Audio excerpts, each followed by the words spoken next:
Welcome back to another episode on Mewing channel. Today we are going to be talking about palate expanders.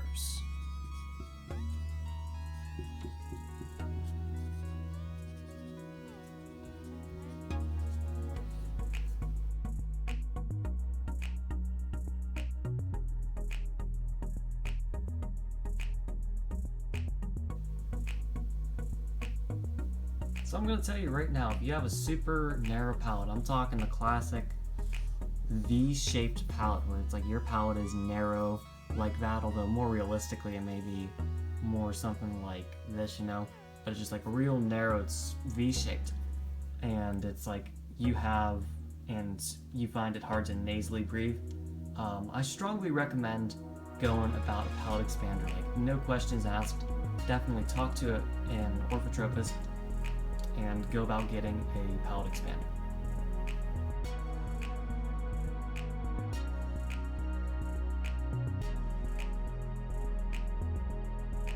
V-shaped, it's not necessarily like a V-shape like this, but more of, say, a U-shape like this. Maybe not a total U, kind of a mix between a U and a V.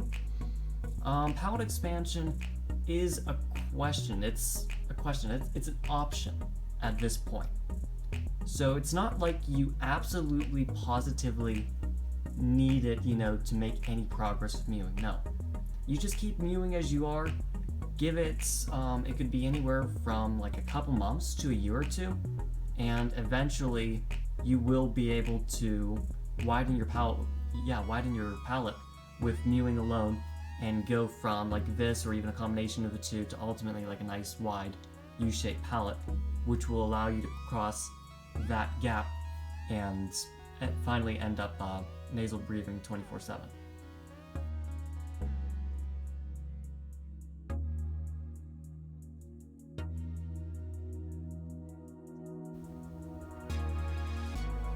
Another time people like to use palate expanders as well is when you're trying to eke out the last bit of progress. So let's say you are at, if I can write my marker correctly, if you're at stage 3, okay, you're at stage 3, and as I mentioned in that previous video, it's not just, oh, you just have a solid stage 2 or stage 3. No, you can have various percentages.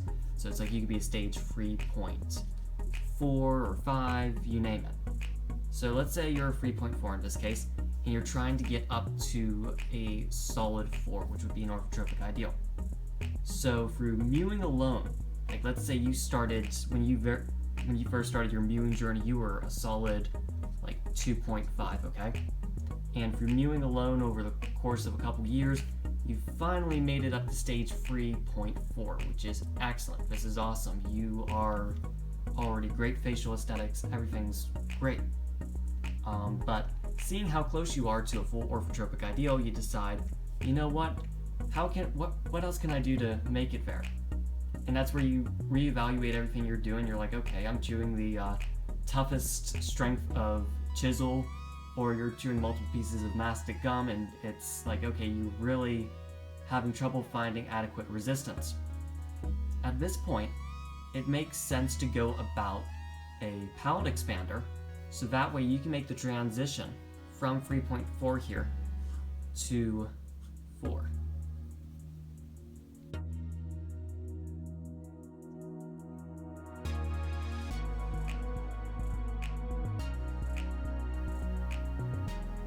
If you decide to go the palate expansion route, I highly recommend you consult an orthotropist first. The reason I say this is because an orthotropist can lead you on the right path. Essentially, this is what they're trained in.